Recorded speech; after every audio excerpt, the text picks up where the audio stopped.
अष्टावक्र संहिता।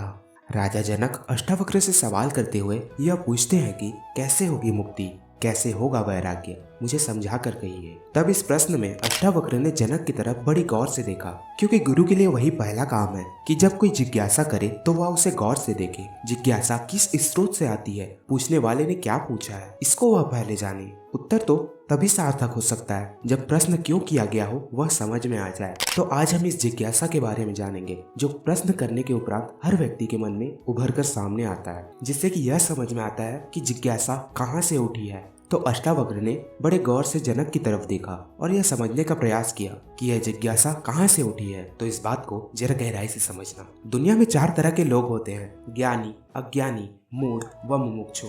दुनिया में यह 4 तरह की जिज्ञासाएं होती है। ज्ञानी की जिज्ञासा तो निःशब्द होती है, कहना चाहिए ज्ञानी की जिज्ञासा तो जिज्ञासा होती ही नहीं। जान लिया, जानने को कुछ बचा ही नहीं, पहुंच गए जहां पहुंचना था, घर लौट आए और विश्राम में उपलब्ध हो गए। इसका अर्थ यह नहीं होता कि ज्ञानी सीखने को तैयार नहीं है। ज्ञानी तो सरल है, सदा सीखने को वह तत्पर होता है। जितना ज्यादा तुम सीख लेते हो उतनी ही सीखने की तत्परता बढ़ती जाती है। जितने तुम सरल और निष्कपट होते चले जाते हो उतनी ही सीखने के लिए तुम खुल जाते हो। इस बात को याद रखना कि ज्ञानी ज्ञान को संग्रहित नहीं करता, ज्ञानी सिर्फ ज्ञान की क्षमता को उपलब्ध होता है। तो अष्टावक्र ने देखा होगा जनक की तरफ, यह व्यक्ति ज्ञानी तो नहीं है, यह ध्यान को तो उपलब्ध नहीं हुआ, अन्यथा जिज्ञासा मौन होती। अतः अष्टावक्र को यह समझ आया कि जनक ज्ञानी तो नहीं है, तो क्या फिर अज्ञानी है? यह तो अज्ञानी भी नहीं है। इस बात को जरा गहराई से समझना, क्योंकि अज्ञानी तो अकड़ से भरा होता है। अज्ञानी तो झुकना जानता ही नहीं। यह तो 12 साल के लड़के के नीचे पैरों में झुक गया और शाश्वत दंडवत की। अज्ञानी के लिए यह असंभव है।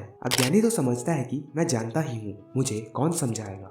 अज्ञानी अगर पूछता भी है तो तुम्हें गलत सिद्ध करने को पूछता है, क्योंकि अज्ञानी तो यह मान कर ही चलता है कि पता तो मुझे ही है, देखो इनको भी पता है या नहीं। अज्ञानी तो परीक्षा के लिए पूछता है। अष्टावक्र ने देखा कि नहीं, जनक की आंखें तो बड़ी निर्मल है। मुझ 12 साल के अनजान अपरिचित लड़के को सम्राट होते हुए भी इसने कहा कि हे प्रभु, मुझे समझा कर कहें। नहीं, यह विनयशील है, यह अज्ञानी तो नहीं है। तो फिर अष्टावक्र ने सोचा, तो फिर क्या यह मूढ़ है? मूढ़ के संबंध में यह बात समझने योग्य है कि मूढ़ तो पूछते ही नहीं, मूढ़ को तो पता ही नहीं है कि जीवन में कोई समस्या है। मूढ़ तो अभी समस्या के बाहर है। मूढ़ तो इतना मूर्छित होता है कि उसमें अभी सवाल कहाँ। मूढ़ अगर पूछता भी तो यही पूछता कि संसार में और थोड़े दिन ज्यादा कैसे रहे। मुक्ति नहीं, मूढ़ तो मुक्ति के बारे में पूछ ही नहीं सकते। मूढ़ का यह प्रश्न नहीं हो सकता। मूढ़ तो मानता ही नहीं कि ज्ञान हो सकता है, वह तो संभावना को ही स्वीकार नहीं करता। मूढ़ तो पशुवत जीता है। अष्टावक्र ने विचार किया और जाना कि नहीं, यह जनक मूढ़ भी नहीं है, यह तो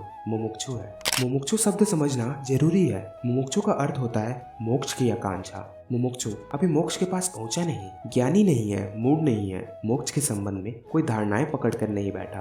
अज्ञानी भी नहीं है, यह मुमुक्षु है। मुमुक्षु का अर्थ होता है सरल है, जिसकी जिज्ञासा न मूर्ता से अपवित्र हो रही है और न अज्ञान पूर्ण धारणाओं से विकृत हो रही है। सरल चित्त है जिसका, शुद्ध है जिसकी जिज्ञासा, वही मुमुक्षु है। जब जनक ने यह प्रश्न किया कि कैसे होगी मुक्ति, कैसे होगा वैराग्य, तभी अष्टावक्र ने कहा कि हे प्रिय, यदि तू मुक्ति चाहता है तो विषयों को विष के समान छोड़ दे और क्षमा, दया, संतोष और सत्य को अमृत के समान धारण कर ले। अष्टावक्र ने जो मुक्ति के संबंध में राजा जनक को यह बात कही थी, उसके बारे में मैंने पिछले वीडियो में बता रखा है। तो अगर आप विषयों के संबंध में और अधिक गहराई से जानना चाहते हैं जो अष्टावक्र ने जनक से कही थी, तो पिछला वीडियो जरूर देखना। मैंने उसमें विषय और मुक्ति के संबंध में इसके आगे की वीडियोस बना रखी है। तो आगे आने वाले वीडियोस में हम मुक्ति के संबंध में और अधिक गहराई से चर्चा करेंगे जो राजा जनक ने अष्टावक्र से सवाल किए थे। तो मिलते हैं अगले वीडियोस में।